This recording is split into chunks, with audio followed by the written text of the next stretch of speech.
Shalom e bem-vindos à Via Rápida Israel, uma frase do hebreu que significa amarás a Israel. Esperamos que vocês fiquem conosco durante os próximos 30 minutos, porque nosso professor Dr. Baruch vai compartilhar um estudo expositivo da Bíblia. Dr. Baruch é professor titular no Instituto Zera Avraham, com sede em Israel. Ainda que todas as aulas no Instituto são dadas em hebraico, o Dr. Baruch fica feliz em compartilhar este estudo semanal com dublagem em português. Para mais informações sobre nosso trabalho em Israel, visite nosso site amarasaisrael.org. Fiquem agora com o Dr. Baruch e a aula de hoje. Messiah is faithful. O Messias é fiel e vemos a fidelidade de Yeshua, ou seja, de Jesus Cristo. Vemos a sua fidelidade e como ele cumpriu a verdade profética. E isso estará muito claro nessa passagem da Escritura que estudaremos hoje. Peguem suas Bíblias e vamos ao capítulo 4 de Mateus. Livro de Mateus, capítulo 4. Na semana passada, encerramos com o versículo 13. E quero ler esse verso novamente. Temos muito material que precisamos cobrir em um curto espaço de tempo. Vejam, o versículo 13 diz: deixando Nazaré, veio e habitou a Cafarnaum, na beira do mar, no território de Zebulon e Naftali. Por quê? Isso não deveria nos surpreender. Tudo que ele faz, o faz com o fim de cumprir a verdade profética.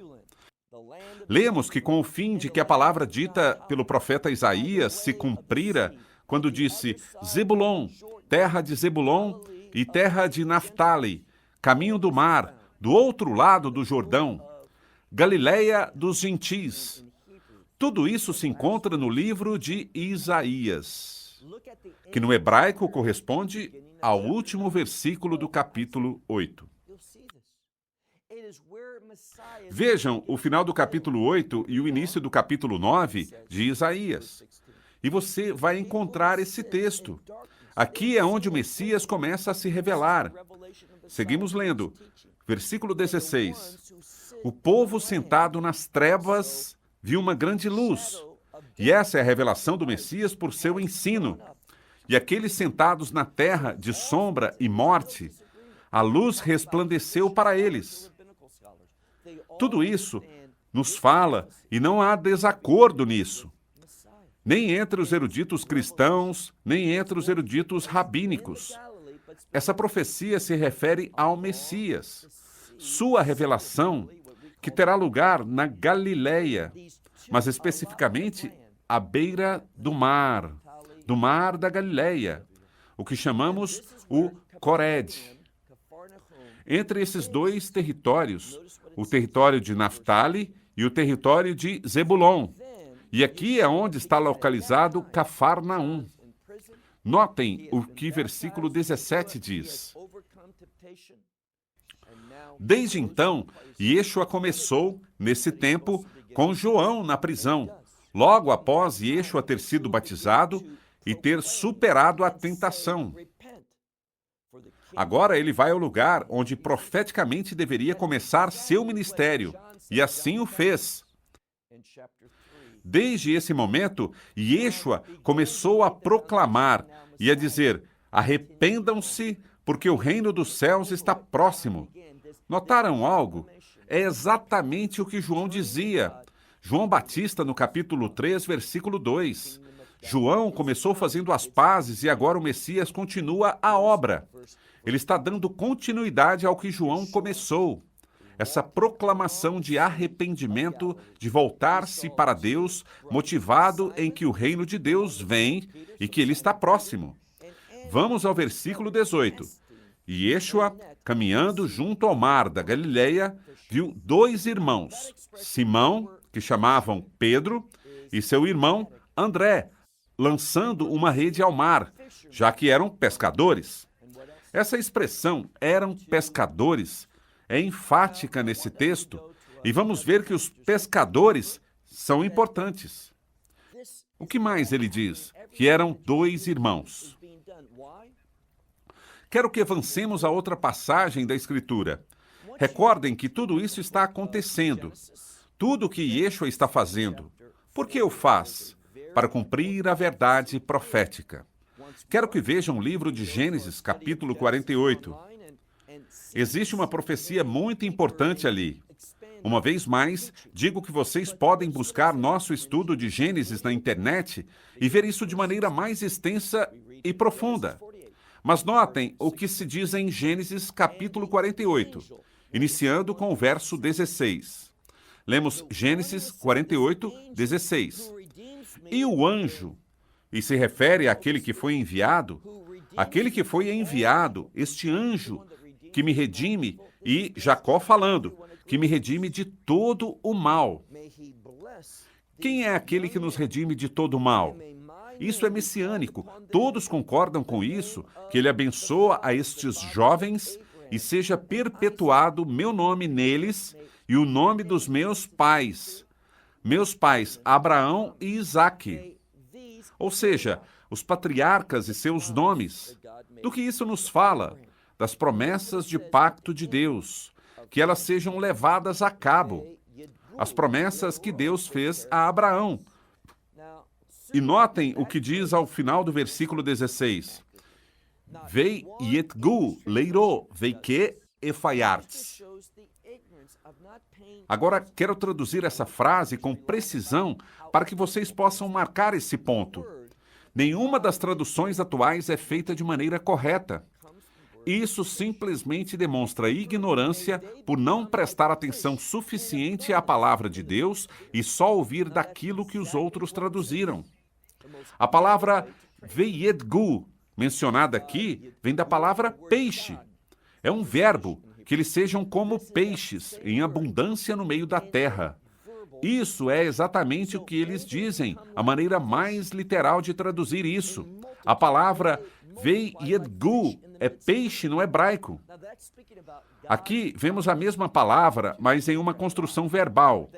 Assim que eles sejam como peixes, em multidões, que se multipliquem como peixes no meio da terra. Isso fala da promessa de Deus a Abraão, porque através de Abraão surgirão dele, ele é o pai de muitas nações, uma grande multidão de pessoas. Recordem que enquanto regressamos ao nosso capítulo principal, em Mateus capítulo 4, é significativo. Por quê? Ele vê dois irmãos. O que está acontecendo aqui? Jacó está abençoando a dois irmãos, Efraim e Manassés, ambos filhos de seu pai, José.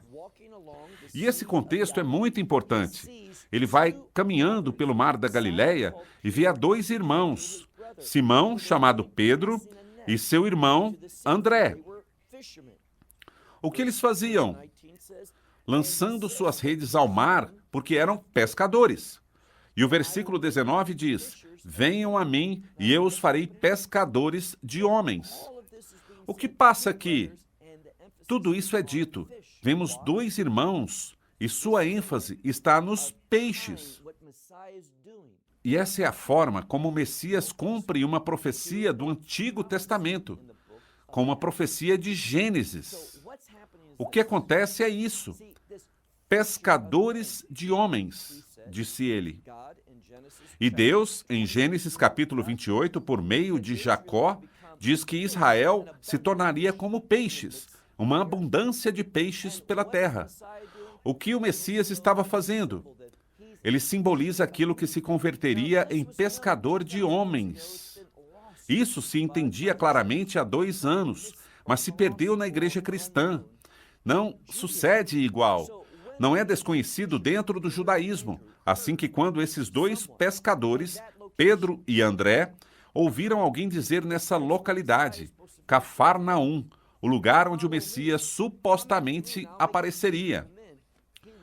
Ele lhes disse, ouçam, me sigam, venham comigo e os farei pescadores de homens. Ele estava se declarando como sendo ele mesmo o Messias. Graças a isso, vejam o que passa. Lemos agora o versículo 20.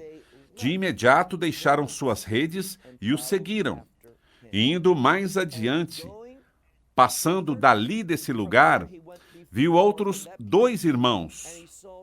Isso se repete Porque quando vemos coisas repetidas nas Escrituras, o propósito é enfatizar isso, dizer que isso é algo importante, assim que não se engane com isso. Ele vê outros dois irmãos, Tiago, de Zebedeu, e a João, seu irmão. Assim que João e Tiago, ou João e Jacó, como se diz originalmente em hebraico, dois irmãos filhos de Zebedeu. E diz, estavam no barco com seu pai e reparavam suas redes. Ele os chamou e de imediato, muito possivelmente, ele disse o mesmo aos outros. E uma vez mais diz, e imediatamente deixaram o barco e o seu pai e o seguiram. Isso é o que significa ser um discípulo. Um discípulo, primeiro e principalmente, é alguém que segue a Yeshua. O que Yeshua diz, ele o faz. Mas tenham muito cuidado. Existe um falso ensinamento sendo difundido. E darei um exemplo. Já o mencionei antes, mas continua acontecendo. E quero falar com clareza sobre esse assunto. Aqui está o problema. Existem pessoas que querem dizer que são salvas por fazer isso, por seguir o Messias, por ir e fazer discípulos. Não há dúvidas de que um salvo faz discípulos. Alguém que é salvo pela graça de Deus segue a Yeshua, busca ser como ele, cumprir seu propósito. Mas o meio para a salvação não está em nosso obrar, nem no que fazemos. Somos chamados a fazer essas coisas, mas nunca seremos chamados a fazê-las sem primeiro sermos chamados de salvos. E como somos salvos? Somos salvos pela graça de Deus. É um presente. E para aqueles que dizem que é totalmente antibíblico, ou como alguém disse que isso era até mesmo idolatria, convidar Yeshua à tua vida. Esse homem disse isso, que está totalmente oposto às Escrituras. É algo totalmente inapropriado, diz ele. Convidar o Messias a entrar no nosso coração. Mas é ridículo o que ele diz. Acaso ele nunca leu Romanos capítulo 10, que diz que se você confessa com tua boca e crê com o teu coração, quando você confessa que sim, sou um pecador, sim, creio no Messias que morreu numa cruz e derramou seu sangue. Eu confesso com minha boca e creio com meu coração que ele morreu e se levantou de novo e quero seu perdão. Quero a salvação que ele me oferece e oro e o convido à minha vida. Mas esse grupo ensina isso contra a oração de fé, convidando o Messias ao seu coração. Não é algo antibíblico. Está bem fundamentado. É algo que vem sendo feito em muitas decisões de salvação. Eu diria que, de fato, todas as verdadeiras decisões de salvação acontecem dessa maneira. Agora saem com essa estratégia, buscando separar de ti mesmo e exaltar a ti mesmo. Não é mais que orgulho e doutrinas têm sido inventadas para atacar a salvação e buscam convertê-las em uma série de ações para sermos salvos. Mas não, nossa salvação não se baseia em obras, no que fazemos. Depois de sermos salvos, as obras são muito importantes. Elas confirmam, são evidência, mas não conformam o caminho da salvação. Isso nos ensina o que é um discípulo, mas não como alguém se converte em um discípulo.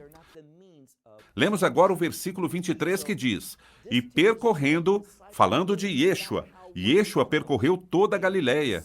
E o que eles estavam fazendo? Ensinando nas suas sinagogas e proclamando as boas notícias do reino, e curando todos os enfermos, e toda a enfermidade das pessoas. Estava ensinando no programa que transmitimos no hebraico. Usualmente, estudamos um livro diferente ali, mas nesse momento estamos trazendo para nossa transmissão no hebraico desde Israel e em todas as partes do mundo, estamos estudando o livro de Mateus. Vamos alguns meses mais adiantados na nossa transmissão no hebraico, mas o importante de entender é o que essa passagem diz aqui. E se trata de, vemos aqui, fala de milagres. Ele foi ensinando e curando. A sanidade é um tipo de milagre. E o que a Escritura revela é algo muito importante. Vemos um ensino. E usualmente os milagres acontecem logo após o ensino. E por quê? Porque os milagres são um instrumento de confirmação. São como ajudas visuais que Deus utiliza para confirmar seu ensino. Vejam como a Escritura se desenvolve aqui. Versículo 23. E Yeshua percorreu toda a Galiléia, ensinando em suas sinagogas e proclamando o Evangelho do Reino. Notem isso, o Evangelho do Reino. As pessoas me perguntam por que falo tanto sobre o reino. É porque o foco está no Evangelho. Jamais será efetivo ao pregar o Evangelho, ao menos que também exista a revelação do reino. Isso é o que fez o Messias. Esse foi o seu começo. Ele acaba de começar o ensino no seu ministério. Ele proclamou o Evangelho do reino e logo disse, sanando toda a enfermidade e toda a dor entre as pessoas. E versículo 24, e sua fama se difundiu por toda Samaria. Por que Samaria? Bem, isso é importante porque Samaria não era parte, nesse momento, da terra de Israel. Ela era considerada parte do exílio. E um dos propósitos do Messias é trazer de volta aos exilados. Ele falará isso, no seu sentido pleno, quando vier pela segunda vez. Mas o ministério do Messias está, também, fazendo disso uma realidade. Assim que vemos aqui no texto que essa proclamação que ele fazia se estendeu por toda a região da Sicília. E o que aconteceu? E trouxeram a ele a todos aqueles que tinham cacós. O que é cacós? Insisto que quero ser muito específico com as palavras do texto, porque a palavra cacós tem a ver com algo maligno. Se refere a algo maligno no sentido de espíritos malignos. Vamos encontrar uma mensagem holística aqui. Os ensinamentos do Messias produzem uma completa sanidade, total. Uma sanidade plena, holística. E isso é o que a Escritura revela. Versículo 24. E se difundiu sua fama pela região de Samaria, e lhe trouxeram todos aqueles que tinham algo maligno, espíritos malignos. Maligno é tudo aquilo que está contra, é contrário à vontade de Deus. E uma variedade de enfermidades. E aqueles que, a palavra que ele usa aqui é reunir algo. O que se reunia? Dor. Aqueles que estavam experimentando e viviam à margem, experimentavam uma dor opressiva. O que a Escritura nos diz? Isso é o que o maligno produz na nossa vida. Dor. Isso é o que a influência demoníaca produz. Dor, enfermidade e aflições, com uma grande variedade de manifestações. Versículo 24, segunda parte. E aqueles... Isso interpreto com uma sorte de resumo do texto. E aqueles que estavam possuídos por demônios, e aqueles que algumas Bíblias dirão que sofria de epilepsia. O termo incluía lua, literalmente golpeados pela lua. Termo que talvez tenha a ver com uma pessoa que hoje em dia poderia ser chamada de louca. Às vezes dizemos que é um lunático, pois provém da palavra lua. Golpeados pela lua. É o que literalmente diz, e não creio que significa alguém epiléptico. Essa é uma interpretação humana do texto. Mas isso tem a ver com uma pessoa que enlouqueceu, que está fora do uso de sua razão por causa da opressão demoníaca. A Escritura também aponta para aqueles que são paralíticos. E o que ele fez? Vejam o final do versículo 24. E ele os curou. Ele tem autoridade. E isso é o que a Escritura diz. Ele tem autoridade por cima de tudo que seja maligno. Toda classe de enfermidade e doenças. Se alguém está deprimido, se enlouqueceu, qualquer que seja o problema, o Messias é a resposta. Aqui temos uma outra aplicação para isso. O que está sendo enfatizado é o seu ensino. Regressamos um momento no versículo 23. E Yeshua percorreu toda a Galiléia. E E o que ele estava fazendo? Ensinando. E não o fazia fora do contexto. O fazia na sinagoga. Este foi seu sinal de aprovação ao judaísmo, no sentido de que ele não veio começar uma nova religião, uma religião distinta. Ele estava trazendo a verdade a eles. Por quê? Porque nesse ponto, e certamente hoje também, o judaísmo se apartou das Escrituras. Naquela época, para abraçar as tradições dos anciões, as tradições orais, e infelizmente isso só piorou na atualidade. O Messias foi ali a fim de levar restauração. Ele foi ali ensinando em suas sinagogas, proclamando as boas notícias do reino. E para confirmar essas boas notícias que ele estava compartilhando, tinham, e essa é a chave que quero que vejam, essa é a palavra importante, seus ensinos vinham com autoridade. Direi novamente, seus ensinos vinham com autoridade. Essa palavra em grego é a palavra ensúcia. Não só significa autoridade, como entendemos hoje no nosso idioma, mas também poder. Alguém nesse mundo pode ter autoridade. Talvez esteja em uma posição de autoridade, mas não tem poder. Esse não é um conceito bíblico. O termo bíblico implica ambas ideias. Os ensinos do Messias tinham um poder e autoridade com um propósito. Qual seria? A restauração. Que as coisas voltem à vontade e aos propósitos de Deus. E tudo isso colocado em um contexto. Qual contexto? Não se percam no que estamos lendo. Tudo se trata, como vimos no versículo 23, ele proclamava as boas notícias do reino. Essa é a chave. No reino há restauração total. Não haverá mais enfermidade, não mais doenças, não mais depressão, não mais lunáticos. Não haverá mais vítimas da opressão e atividades dos espíritos malignos e demônios. O que aconteceu depois? Vejam isso no último versículo, o verso 25. E muitas multidões. As palavras muito e multidão estão no plural. Assim que muitas multidões. Não só uma grande multidão, mas temos que prestar atenção à gramática. E muitas multidões o seguiam. Agora entendamos isso. O que estamos vendo é uma transformação. Começou o quê? Com 2 irmãos, e logo 2 outros irmãos. 2 irmãos e 2 irmãos. E logo, pela unção do seu ensino, pelo discurso da palavra de Deus, vemos a manifestação de poder. O poder e a autoridade para restaurar as coisas de regresso às intenções originais de Deus.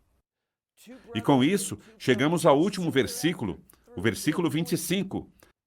E grandes multidões. Muitas multidões o seguiram da Galileia, de Decápolis.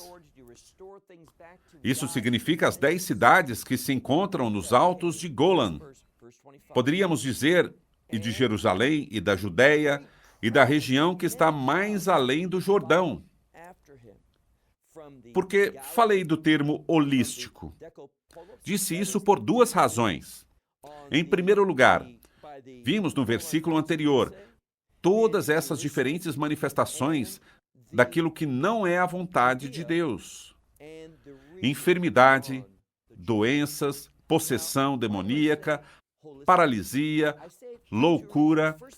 Isso não é a vontade de Deus. Deus quer restaurar a saúde das pessoas. Parte da salvação tem a ver com a saúde. As pessoas não sabem, mas essa mesma palavra, salso, que fala sobre salvação em um sentido espiritual, o perdão dos pecados e entrar em um pacto com Deus, é também a mesma palavra que frequentemente é usada para sanidade sobre as enfermidades, doenças, lesões e de uma condição espiritual equivocada. Presenciamos no versículo 24 algo holístico, porque sem importar qual era o problema, o Messias o sanava. E agora vemos algo holístico, algo que acontece em um sentido completo, onde, notem os lugares que são mencionados aqui: Galileia, Decápolis, Jerusalém, Judéia ou Judá, e também o outro lado do Rio Jordão. Por que isso é tão importante? Porque representa o exílio. O que ele vem produzir? Ele vem para produzir uma restauração em um sentido holístico, em um sentido pleno e completo. Essas são as boas notícias, e isso é o que ele proclamava. Assim que façamos disso algo pessoal. Te farei uma pergunta. Você quer esse tipo de restauração? Uma restauração em um sentido completo? Isso é o que você pode ter com o Messias, e começa no momento em que você aceita o Evangelho. No momento em que você se rende a Ele. Ele entra na tua vida com o propósito de te curar. Agora, isso significa que cada enfermidade e cada doença, como Ele o fez antes, será sanada na nossa vida? Eventualmente, será. E quando digo eventualmente, certamente será assim no reino de Deus. Mas isso não significa que nesse mundo e nesse corpo estamos vivendo em um mundo manchado pelo pecado, pois haverá enfermidades. Haverá todas essas coisas que são consequências naturais do pecado. Mas podemos ter vitória completa sobre o inimigo, sobre os demônios. Ninguém tem que viver sob o domínio e a opressão dos demônios, de espíritos malignos, daquilo que é imundo, daquilo que é maligno. Deus quer nos mudar e trazer o cumprimento dos seus propósitos e planos. Ao caminhar em fidelidade, verá o inimigo sendo derrotado e haverá vitória nesta área, naquela área. Haverá sanidade aqui, haverá sanidade lá, em todo lugar, graças ao Messias, porque ele tem autoridade, ele tem poder e quer trazer restauração a nossas vidas. Quando nos rendemos a Ele, o que podemos esperar? Podemos esperar aquelas coisas que manifestam sua glória. E aquelas coisas que nos levam a adorá-lo em espírito e em verdade. De novo, chegamos ao final do programa de hoje. Até a próxima semana, quando começaremos a estudar o Sermão da Montanha em Mateus capítulo 5. Shalom, desde Israel. Shalom from Israel. Esperamos que você tenha desfrutado da aula de hoje e que possa compartilhá-la com outros. Te convidamos a participar e nos acompanhar a cada semana, a esta hora e por este canal, em mais um episódio de Amarás a Israel. Para mais informações em português, visite amarasaisrael.org, onde encontrará muitos outros estudos realizados pelo Dr. Baruch. Até a próxima semana. Que Deus, nosso Messias e Yeshua, nosso Senhor Jesus Cristo, te abençoe durante a sua caminhada com Ele. Shalom, desde Israel.